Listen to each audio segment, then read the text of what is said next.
羅馬書第15章，我哋要堅強信心嘅人，應該幫助信心軟弱嘅人，分擔佢哋嘅重擔，唔好求滿足自家。我哋得曬愛為到其他信徒嘅利益實相，來建立共同嘅信心生活。因為基督並冇求滿足自家，反轉像聖經所講，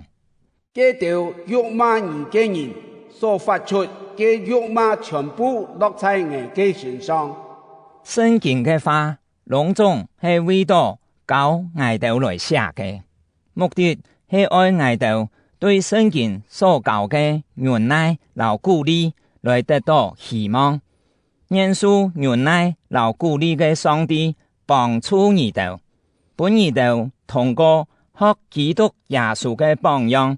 會有同樣嘅心意。本你哋大家會同心齊心相讚我哋主耶穌基督嘅阿爸上帝。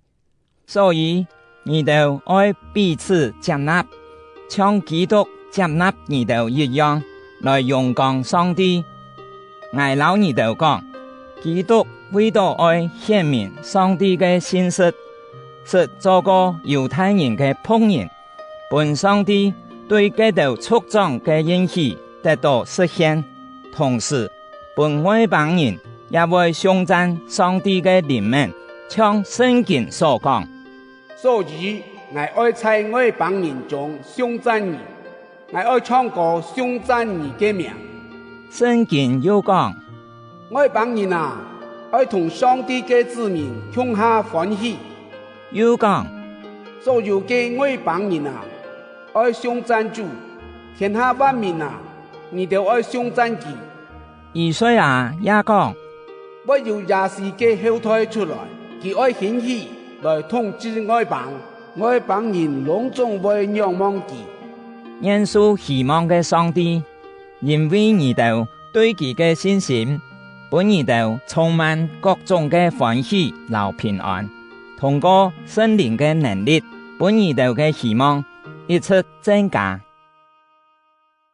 兄弟姊妹啊，我本身深信你哋自家滿有好德行，有豐富嘅知識，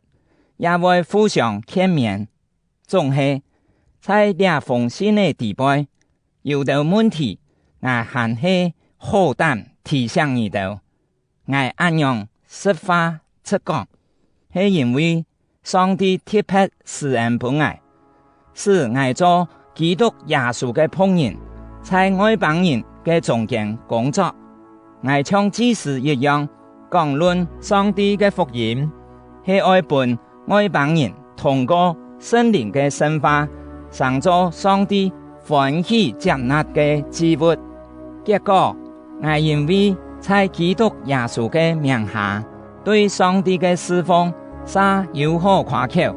我敢大膽講嘅只有一樣，基督使外邦人歸順上帝，係通過我嘅所講和所做，用神蹟奇事和上帝嘅靈嘅能力來完成嘅。按樣，我對耶路撒冷到以利里谷一帶，我得所差去傳基督嘅福音。我決心去繁忙通過基督嘅地方傳福音，免得我嘅工作建立在別人嘅基礎當中。像聖經所講，盲認識佢嘅人會看到，